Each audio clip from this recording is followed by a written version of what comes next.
friends, welcome to Madras Samayal. இன்னைக்கு நம்ம Madras Samayalல Chettinad style வெள்ளை பணியாரம் எப்படி பண்றதுன்னு பார்க்கலாம். இது வந்து ரொம்ப ஈஸியான ஒரு ரெசிபி. எல்லாத்தையும் சேர்த்து மிக்ஸில அரைச்சிட்டோம் அப்படினா டக்குன்னு பணியாரத்துக்கு மாவு ரெடி ஆயிரும். இப்போ இது பண்றதுக்கு ஃபர்ஸ்ட் வந்து நம்ம அரிசியை ஊற வைக்கணும். அதுக்கு நான் இன்னைக்கு வந்து 1 கப் பச்சரிசி எடுத்துர்க்கேன். அது கூடவே 1 டேபிள்ஸ்பூன் அளவுக்கு உளுந்து.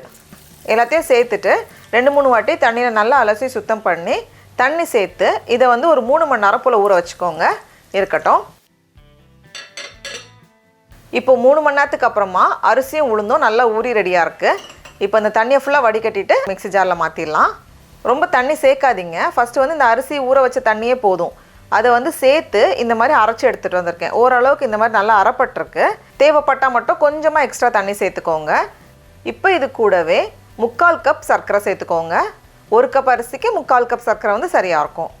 அப்புறமா 1/2 கப் துருவின தேங்காய். கூடவே வாசனைக்காக 2-3 ஏலக்காய், 1 சிட்டிகை உப்பு, 1 சிட்டிகை பேக்கிங் சோடா உப்பு எல்லாத்தையும் சேர்த்துட்டு மறுபடியும் நல்லா அரைச்சி எவ்வளோ மெல்லிசாக அரைக்க முடியுமோ அந்த அளவுக்கு நல்லா அரைச்சி இந்த மாதிரி எடுத்துகிட்டு வந்திருக்கேன். இதை பார்க்கும்போது நமக்கு வந்து இட்லி மாவு பதத்தில் இருக்குது. இன்னும் கொஞ்சமாக ஒரு 1-2 டேபிள் ஸ்பூன் போல் தண்ணி சேர்த்து நல்லா ஒரு தோசை மாவு பதத்துக்கு நம்ம கரைச்சி வைக்கணும். பாருங்கள், இந்த மாதிரி ரொம்ப கெட்டியாக இருக்கக்கூடாது, அதனால் ஓவர் தண்ணியாக ஆகிடக்கூடாது. எடுத்து ஊற்றுறப்போ இந்த மாதிரி ஃப்ரீயாக ஃப்ளோ ஆகுதுல இந்த பதத்தில் இருக்கணும். எண்ணெயை வந்து மீடியம் ஹீட்டில் வச்சுக்கோங்க. ரொம்ப ஹை ஹீட்டில் இருக்க வேண்டாம். ஹை ஹீட்டில் இருந்துச்சுன்னா உள்ளே வேகாது. அதனால மீடியம் சூட்லேயே வச்சு நம்ம வந்து வேக வைக்கணும். ஒரு குழிக்கரண்டி அப்படியே சேர்த்துக்கோங்க.